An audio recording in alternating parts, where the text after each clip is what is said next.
विधान भवन परिसरामध्ये गोपीचंद पडळकर त्या ठिकाणी दाखल झालेले आहेत।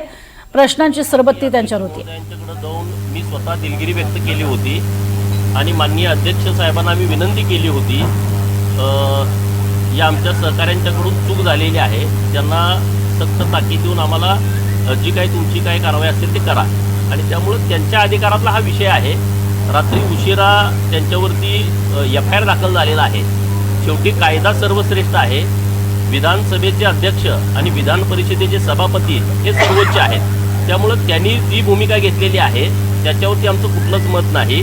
आम्ही कायद्याला मानणारे कार्यकर्ते आहोत, त्यामुळे आम्ही जी कारवाई झालेली आहे त्याला आम्ही कोर्टामध्ये आम्ही सामोरं जाऊ। एक वृत्तवाहिनीचा व्हिडिओ शेअर केलाय, त्यामध्ये तुम्ही तुमच्या कार्यकर्त्यांना नितीन देशमुखने हाताळलं।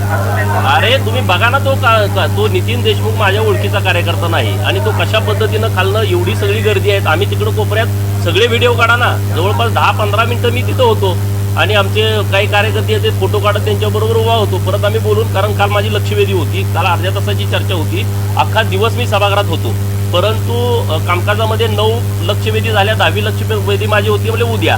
अर्ध्या तासाची चर्चा सकाळी मी 9ला सभागृहामध्ये आलोय, तुम्ही सगळे फुटेज काढून बघा।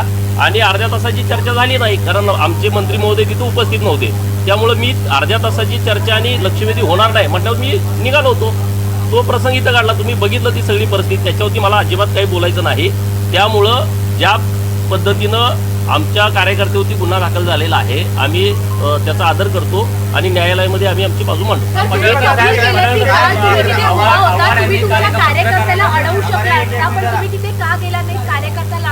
ठीक आहे,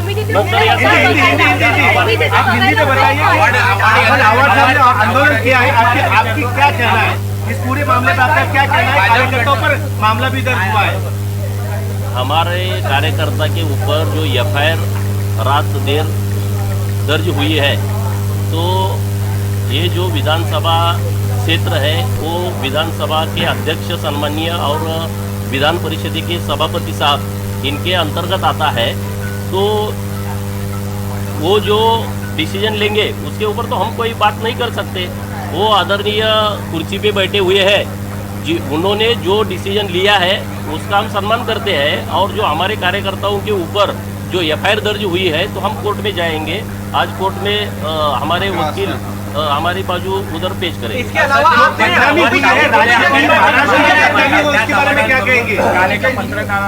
शूटिंग करताना त्याच्या हातावर मारण्यात, अरे तुम्ही आता त्यावर बोला ना, तुम्ही आता पोलिसांची गाडीची मोडतोड करता, मग हे कुठला प्रकार आहे?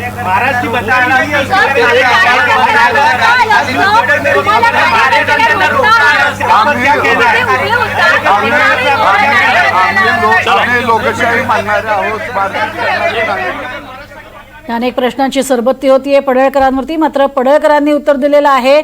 आम्ही अध्यक्षांकडे जाऊन दिलगिरी व्यक्त केलेली आहे आणि नितीन देशमुख हा काही माझ्या ओळखीचा कार्यकर्ता नाही, मात्र आता माझ्या कार्यकर्त्यावरती गुन्हा दाखल झालेला आहे।